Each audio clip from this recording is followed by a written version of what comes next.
Jonathan, so good to have you on this show. Really looking forward to chatting. I think you're one of the people that I see most on my LinkedIn feed and is shared in the Slack channel. But anything AI marketing related, your name always comes up. And I think what you're doing with the CMO Show and Tells is brilliant and very much needed. Could you give us just a brief intro of who you are and what you do? Yeah, well, thanks for having me on, Noah. I'll try to live up to that preamble. It's a pretty big lead in, but my name is Jonathan. I'm a 4-time CMO and now operating partner at Sagard. We are a VC and PE investment firm investing in mostly fintech, financial services, B2B SaaS globally. And I support our portfolio companies on everything related to go-to-market, mostly marketing, revenue acceleration.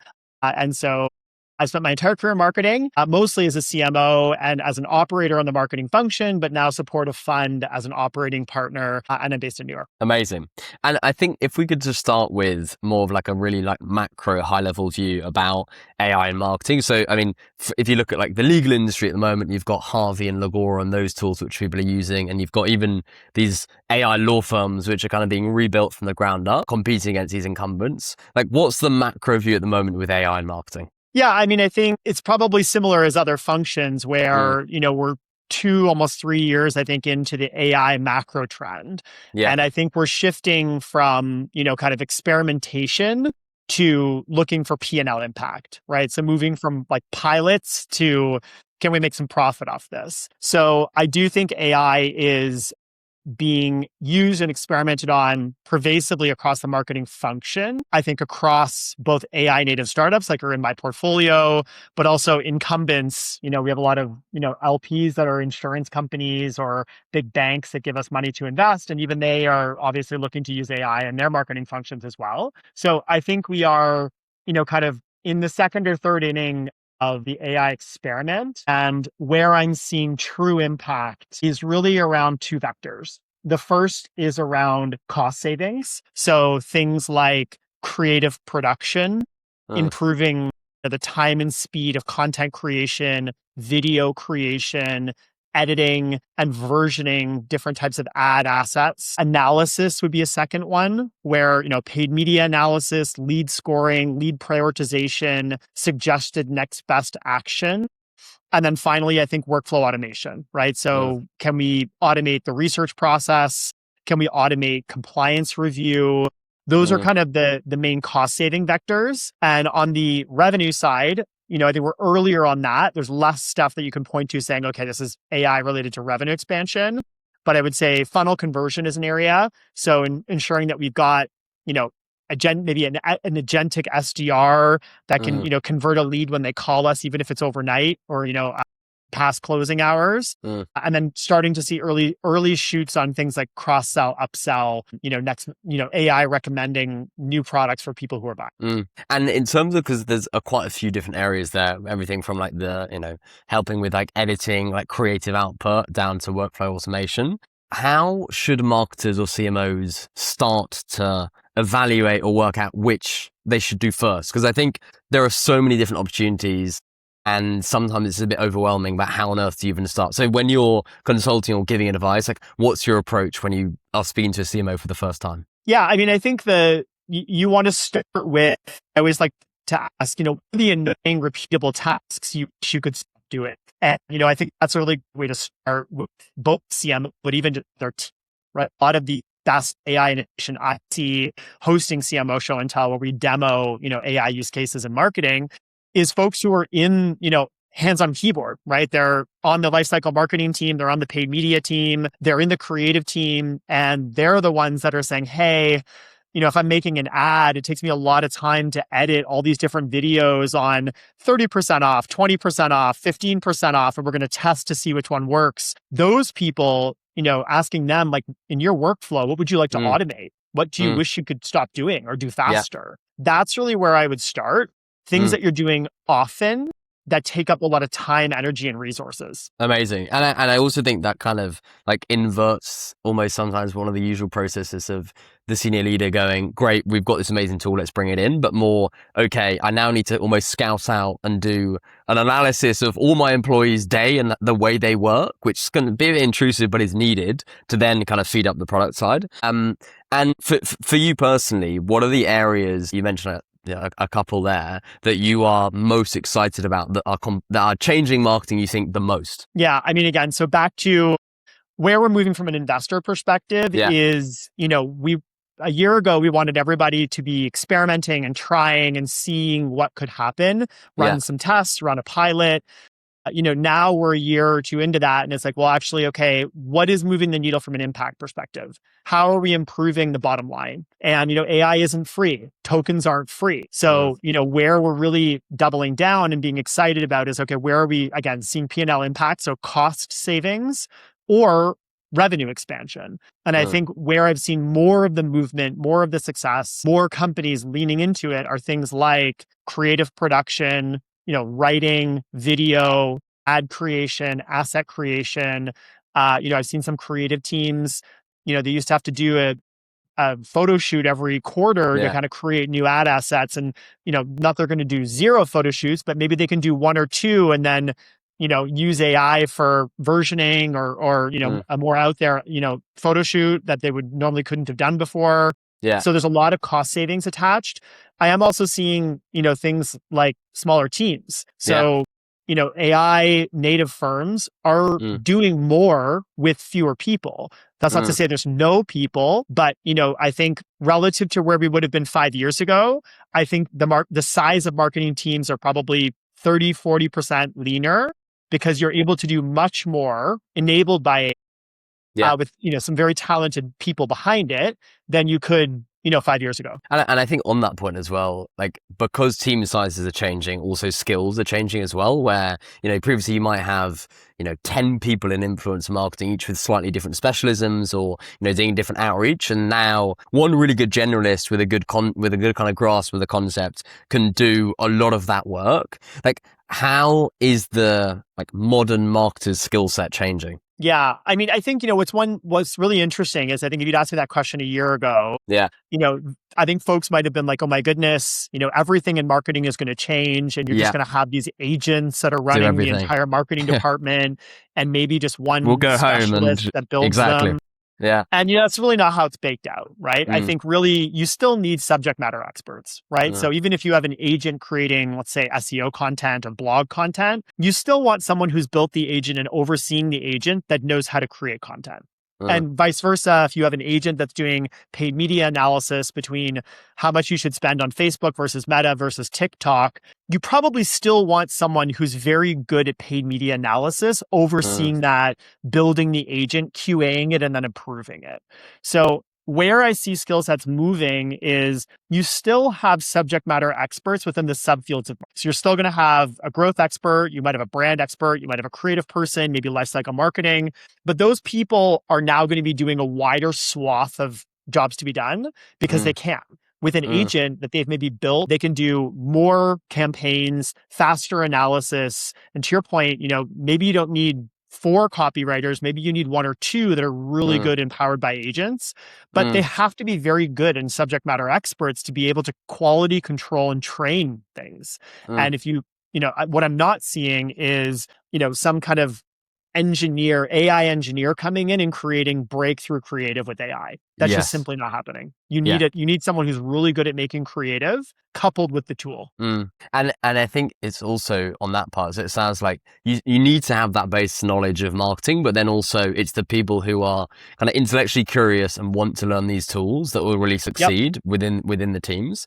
Yeah, I call those like hand raisers, right? It's folks who are like, hey, tell us more. I'm a really good copywriter, but I'm super interested in what sort of new AI tools would help me write subject line faster. Or if I'm a graphic designer, okay, well, what sort of tools can I use in Canva or others that allow me to do way more faster, better, cheaper? Those folks I'm seeing making breakthroughs in their function. And kind of, anecdotally, do you often see this as like younger employees who have kind of grown up or been using AI, maybe through university or they've just joined the workplace?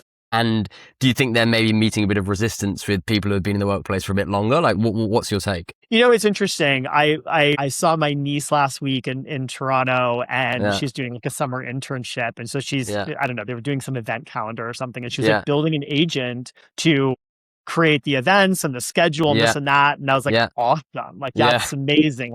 I've created event schedules before that were manual and it's a pain in the butt. Yeah. So that's a much better solution, I think, than, hey, do you want to do this manually?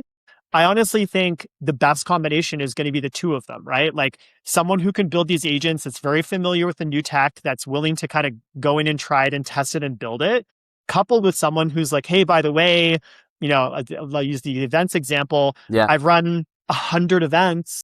Yeah. And these are some of the things we got to really make sure the agent does well, that they don't miss, that we flag or we review.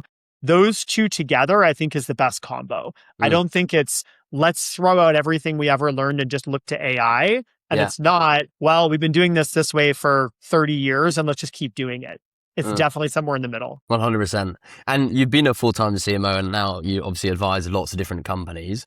Could you, and I think a lot of what happens often a lot with AI is like these terms get thrown around, but actually people sometimes forget to talk about use cases or actually what does this mean for, Dave or Melanie in their day-to-day kind of job and role? And we mentioned we've gone through that pilot phase and now we're looking at like P&L and like revenue acceleration. From pilot to profit. Yeah. Exactly. Like what are for the successful pilots, like could you maybe like pull back the curtain and give some specific examples of where you've really seen a difference within the marketing team? Yeah. So this would just be riffing from some of my CMO Show and Tell examples. Yeah. But, we've seen examples of folks creating agents to make long tail SEO content. So certain companies who create a lot of SEO content for folks who are looking for, information in real estate in Austin. Yeah. Normally you might just create a blog post that's related to Austin. Well, now with AI, maybe you can create blog posts for the suburbs of Austin and each suburb of Austin versus just the city. So that's a very linear example of, okay, historically we could have done that if we had maybe a team of double or triple the size of writers, but we don't. We're a small startup. So let's use AI. We're already doing it for different cities, but let's use AI to kind of do more long tail versions of that. Another would be one of our portfolio companies, Kickoff. They do a lot of social media advertising, TikTok, YouTube, influencer. Yeah. And, we had one lady, Libby, who's their creative director there, demo how, this is back to the editing video and versioning videos. Yeah.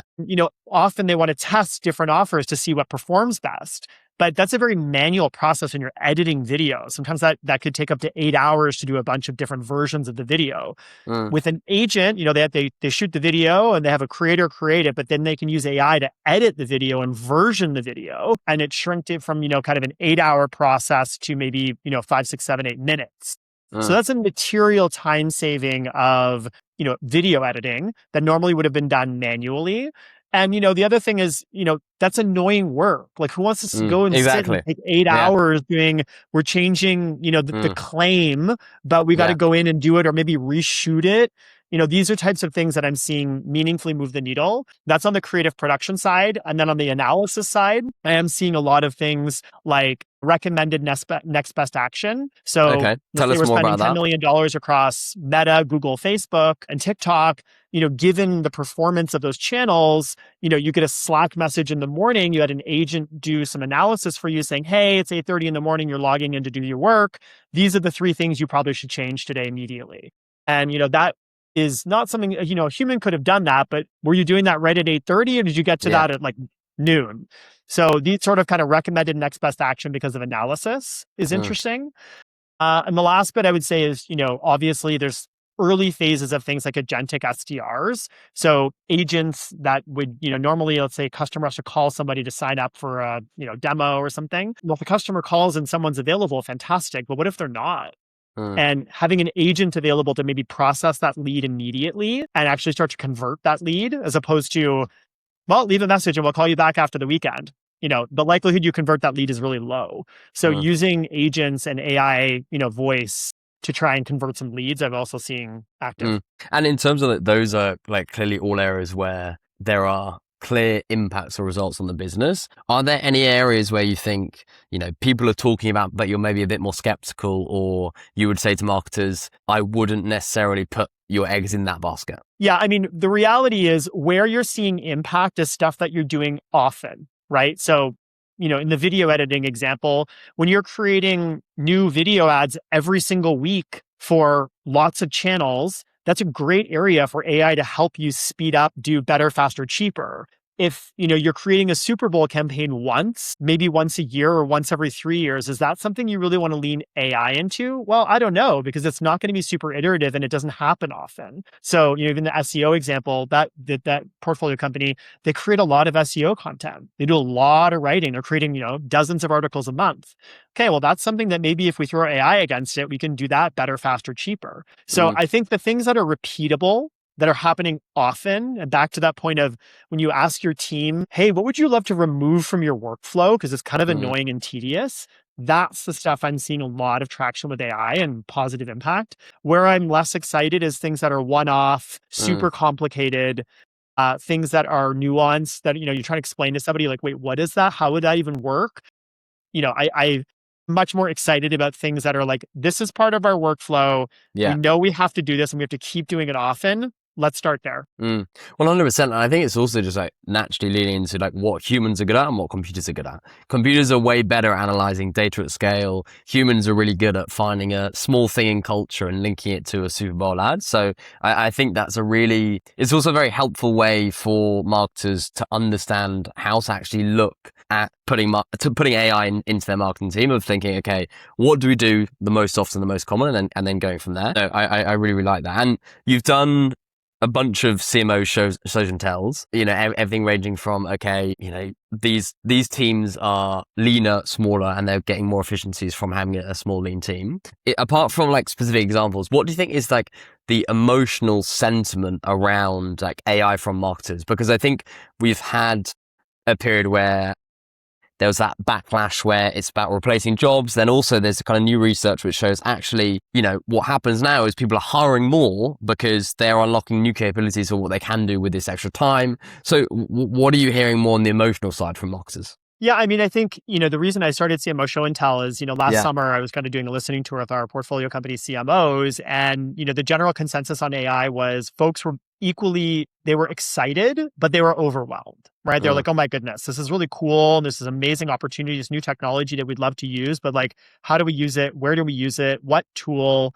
Features are being released every 2, 3, 4 weeks. We can't keep up. Right. So I think there is that kind of excitement, but overwhelming nature to how quickly AI adoption is happening in market. I think it's, dependent on the individual, but like many of the CMOs that I speak to are really excited about it. Right. They're like, hey, we always wanted to be able to do this sort of analysis. I always wanted to create a very personalized ROI calculator for my, for my customers, but I had to get engineering resources to do that. And they always were like, nope, you're on, 10th on the list.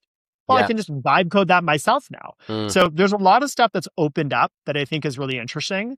And to your point, I think, when we automate some of these kind of more manual tasks, while right now teams might be smaller, I think we're going to just deploy those resources into other areas that are higher order tasks. I think we're going to convert more leads. I think we're going to get more customers in the pipe that will create other challenges, other bottlenecks that humans will have to go and solve. And so I think, if you get more folks converting because, a lead calls you over the weekend, you normally didn't have a call center open, so the lead just kind of burned. Well, now you have an AI SDR that can convert them. Well, now you need more people to do demos. Or now you need more people to talk to the customer and try and convert them. So I think the bottleneck just moves because we will be automating pieces of the workflow. But I think people are generally excited.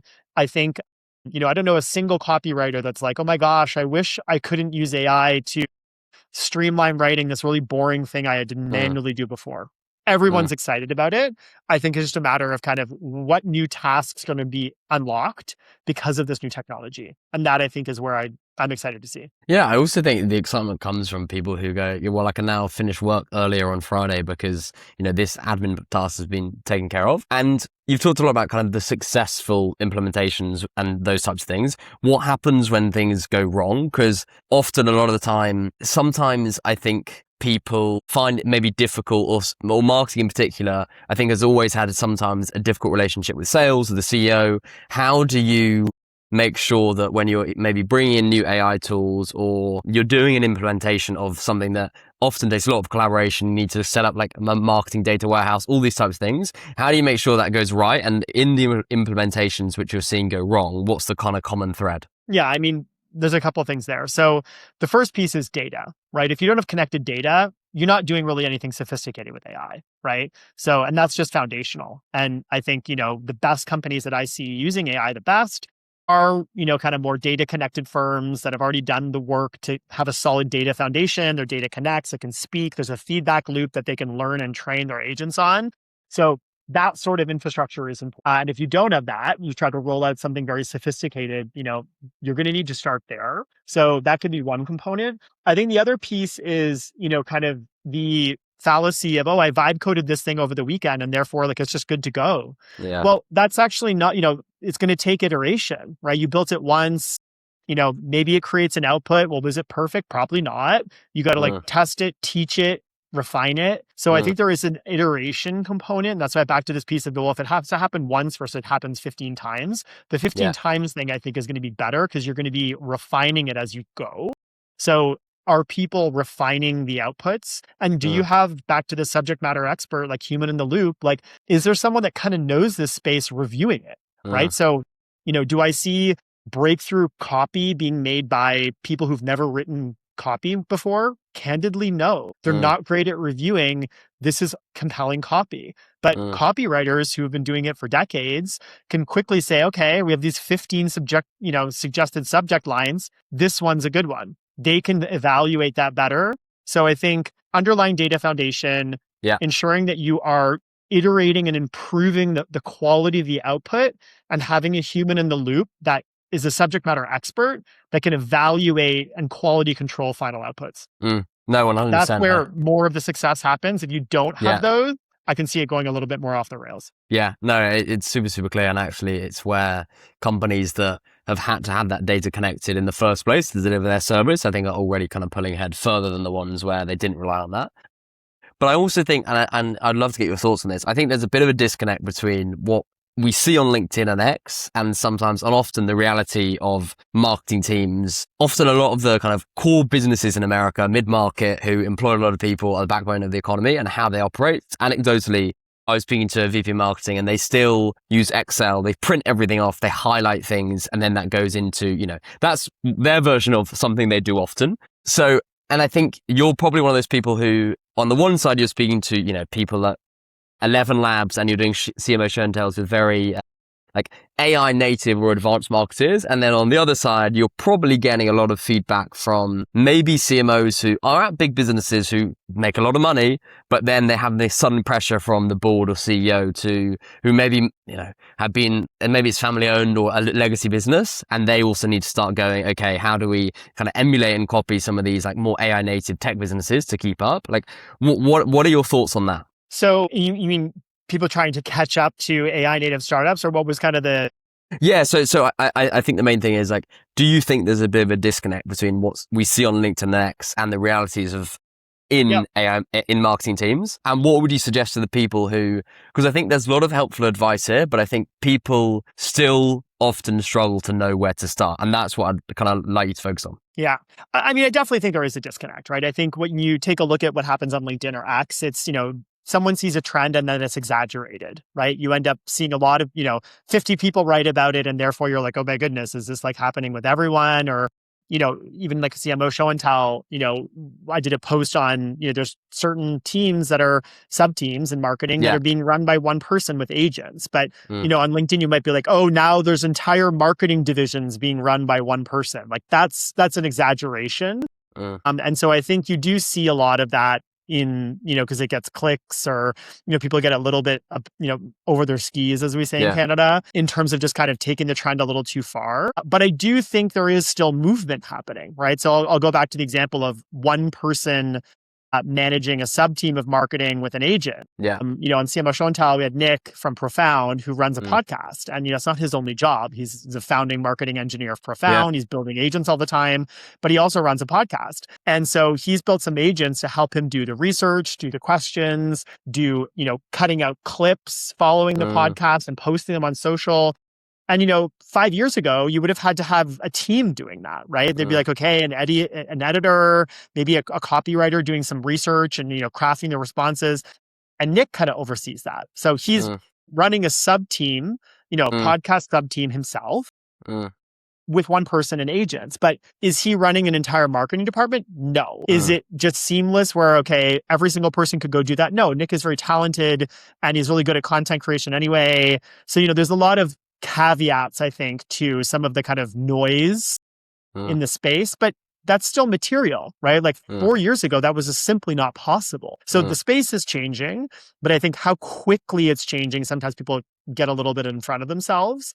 And as I think about incumbents or, larger enterprises, they have different risk profiles. Can they move as quickly? Well, I don't know. I mean, if Profound makes a mistake on their podcast, is that the same as JP Morgan, making a mistake? They're different. So I think it's more on, I would be looking at more of these AI native businesses for inspiration as types of things we think we could do.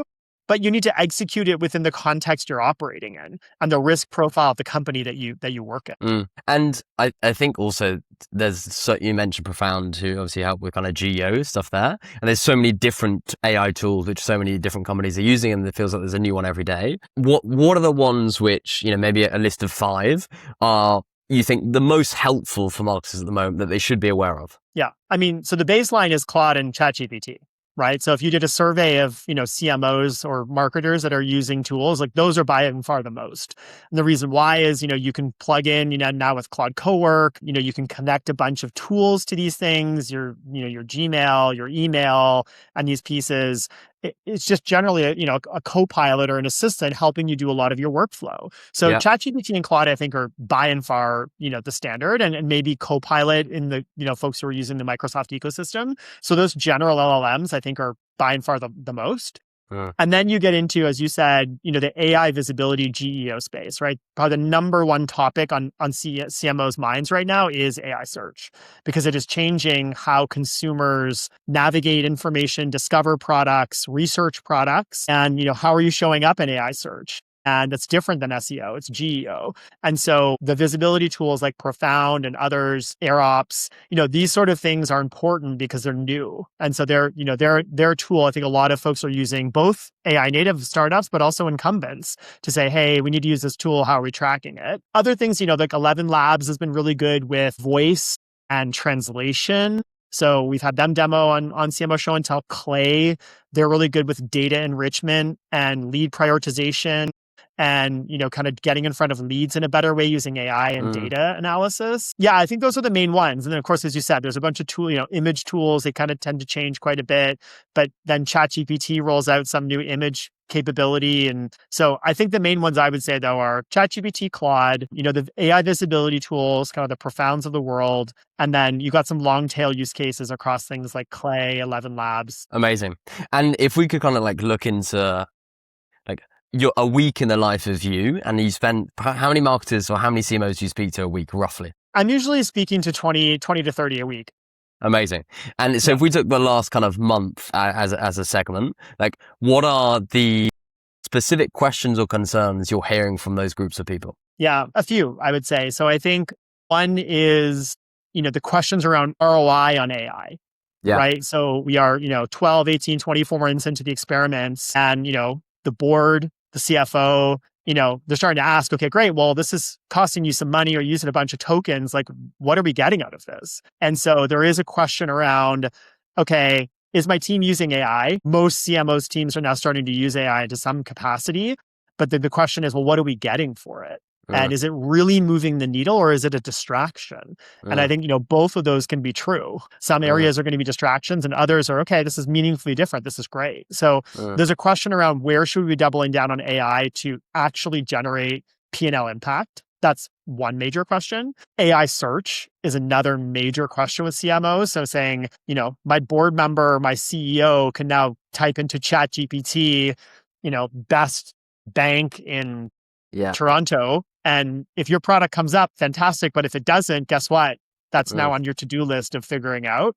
So AI search, AI visibility is a really big topic for a lot of CMOs. I think as well, there's questions around team capabilities and ensuring that got the right folks on the team, and how are you structuring your team? Are we moving more to a generalist model where you have like generalist people of growth and generalist people of brand and content versus kind of hyper specialized like we were before, where you were like the Facebook expert or the Google expert? Maybe you're now just the paid media expert.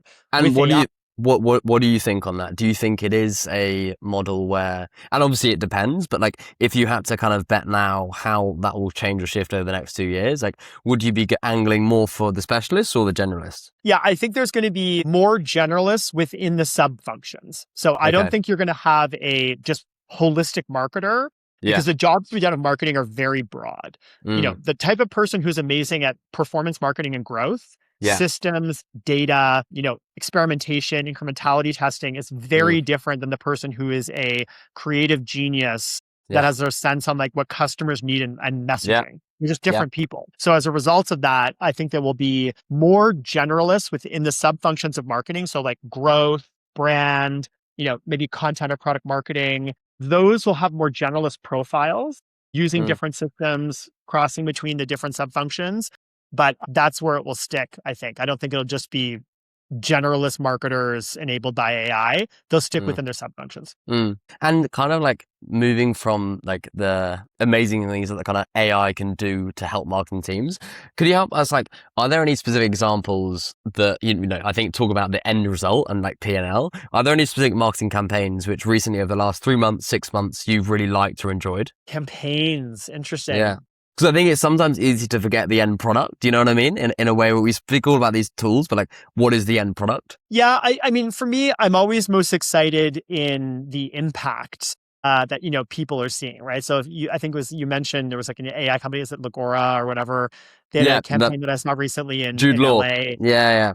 And there's like Jude Law, which again, I didn't. I mean, I remembered it because it was Jude Law was on it, and I was like, wow, they've got some cash if they're doing celebrity sponsorships.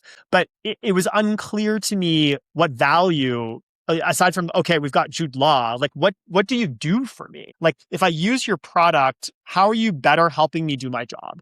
And that was unclear, I think. Anthropic had a cool campaign where they were kind of featuring some of the different companies and founders that use Anthropic. That for me is much more interesting because this is how we're using the tools. Gemini, I think, had a cool ad for the Super Bowl around just very tactical ways you could use Gemini for different use cases. Yeah. And that for me is always more interesting because then you're like, oh, cool. Like I can, I didn't know I could like search or take this photo and it would give me the background information on that. So I'm much more on the kind of like practical use cases side, like show me customer problems you're solving better. Especially in AI because it's so noisy now. Everyone's an AI company. Everyone's going to change the world with AI. But tangibly, what are you doing for me? I'm always much more interested in brands that are doubling down on that, showcasing how they're changing and improving customer outcomes. And ideally, even if you can quantify that for me is the best. 100%. But I also think it's interesting because I definitely agree. I love Anthropic series about the kind of practical use cases. But I also think that as a result, if you do go to the extremes like Legora and you kind of go more into human emotion and taste and less on, let me kind of show you a demo. Like for example, the Jude Law ad campaign, I was listening to the CRO Patrick on the Harry Sebbing show. I think it drove something between 30 to 50 million in pipeline. So I think those types of campaigns do have a kind of P&L impact, but sometimes you need the combination of both. You need the practical side, but then you also need this will go really viral on X or LinkedIn because we know we've got Jude Law in it. Yeah, it's interesting. I mean, it was successful to some degree because we're speaking about it. So They definitely got awareness and, it's good that they're generating pipeline. But the question I would ask is like, how much revenue did they generate?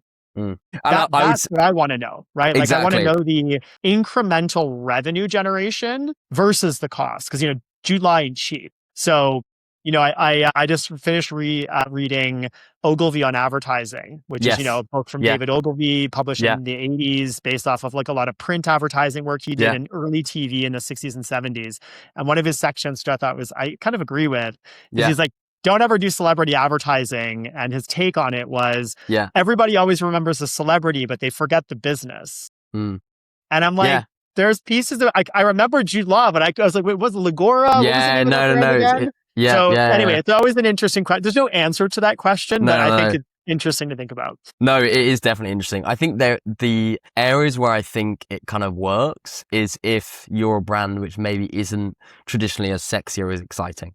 And I think that like getting a celebrity which lends you a bit of that, like a Jude Law, can sometimes reinvigorate or make those maybe typically kind of more stale conversations about like the legal profession a bit more exciting.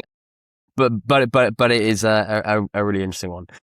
Okay, and this is what we're kind of more now onto like quick fire questions, just get a variety of your thoughts on different things. Like, what is something which you think most CMOs would disagree with you on, which you are kind of going with full conviction? I think, I don't know if they disagree with me or not, but a lot of people, I think the vast majority of businesses are targeting too wide. I think your ICP is too big. Every business, including incumbents and mature businesses, need to refine their target audience and tighten their audience. Not all customers are created equal. Not all customers are profitable. And I think, we confuse revenue with profitable revenue and growth with good growth. And I think every business should tighten their ideal customer profile and refine their targeting for a more profitable customer. That could be an early stage startup to Google.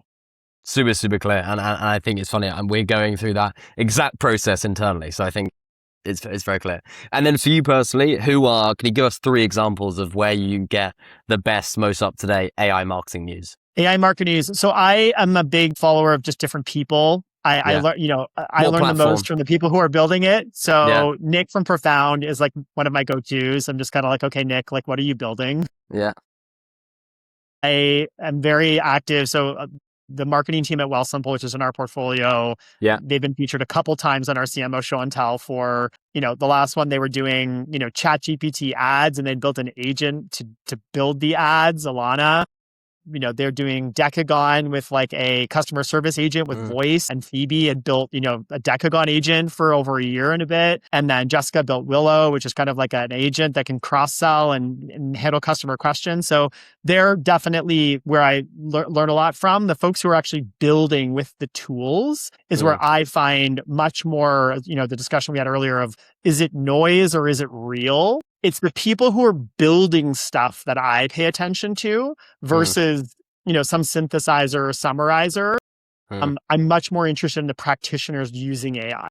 Yeah. And I think that, to your point, is like people who are actually in the arena doing the thing versus kind of talking about it. Like, hey, I built this last week and this is what I learned. Okay, great. Yeah. No, 100%. And if you were building out a marketing team, like from now, you're given the mandate to build a marketing team. Like who do you hire first? What profiles do you look for? How does that work? Yeah, I mean, I think it depends on the business I'm in. I'm aware it's broad, but I guess I'm interested to hear your kind of thought process on like the skills that are important, almost maybe agnostic to the business, and the kind of hires which would be kind of priorities. Yep. So I am always a fan of a person with growth mindset. Someone who's like, yes, and not no, but. I like folks who are curious and constantly wanting to try new things, explore the space that they're in, research it. On the weekend, they're paying attention to, the area they're working in versus just like, oh gosh, okay, it's the weekend, I should turn my brain off. So curious, growth mindset, and generally just like can-do attitudes, right? Like I've worked in startups for many years, even Sagard, we're a startup asset manager.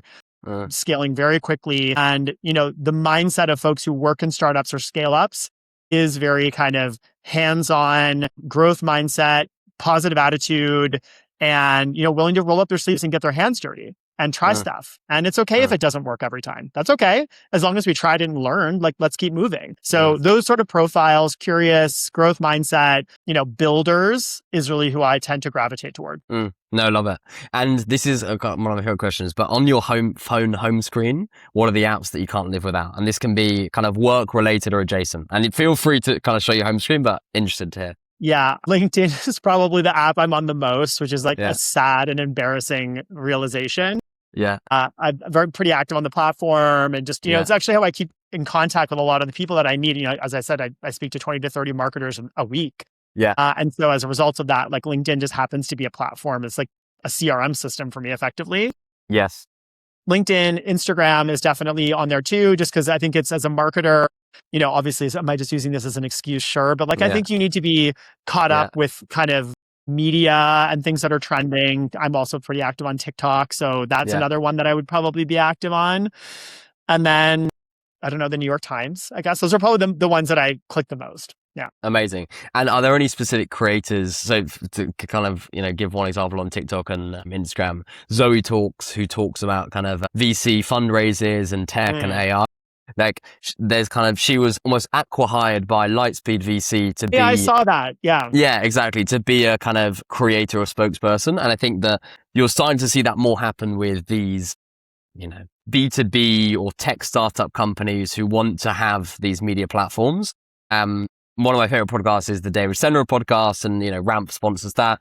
There's TVPN who got acquired by OpenAI. Like, are there any creators that you follow that you would advise other people to follow on those platforms? Would love your thoughts. Yeah, I mean, so I love Peter Walker. Peter Walker does a lot of data stories. I think he was historically at Carta. I think he just left, but he is incredible.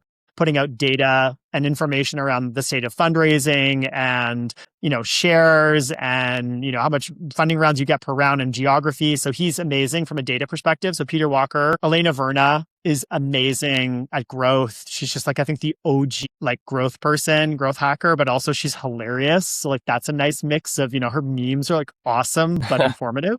So there's a few folks like that, I think, that are just really, and again, I think where it comes to shine is they're authentic to their personality, right? Elena tells a lot of jokes because she's funny and it works. While Peter's very data. And he has hot takes on stuff, but it's his data visualization is just so incredible because he's a data guy. So I think it's people who are passionate about what they're doing and authentically leaning into an area that connects with their personality, I think are the ones that I enjoy following the most. Yeah.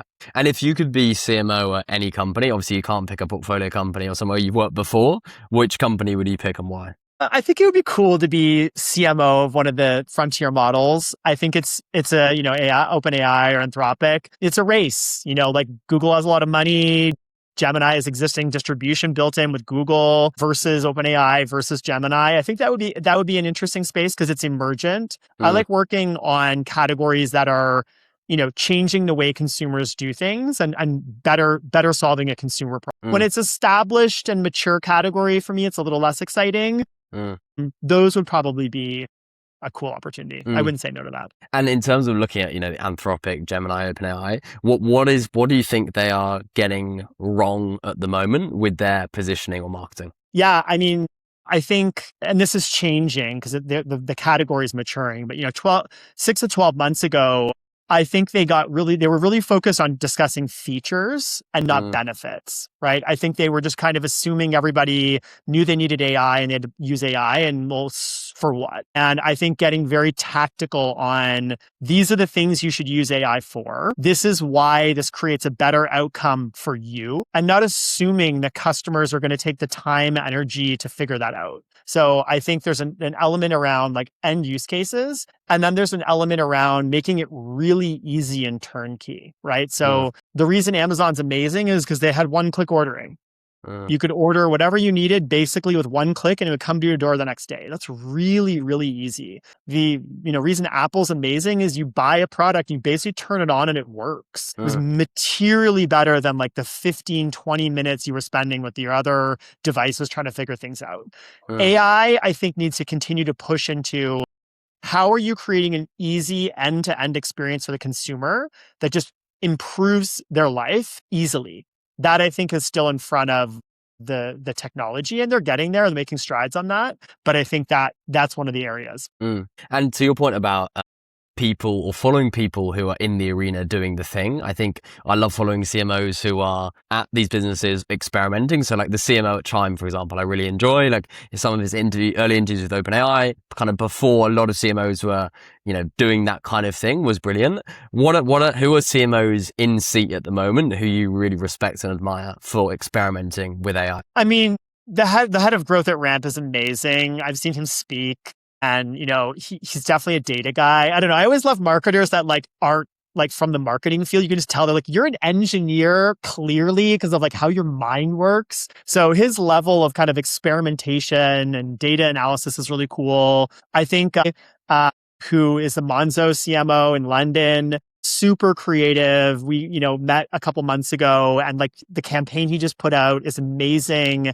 It's super creative in a category. And again, like, Monzo's a bank, right? All for all intents and purposes. And he does cool stuff. Like he's got a cool vibe. You meet him and you're like, oh, you're cool.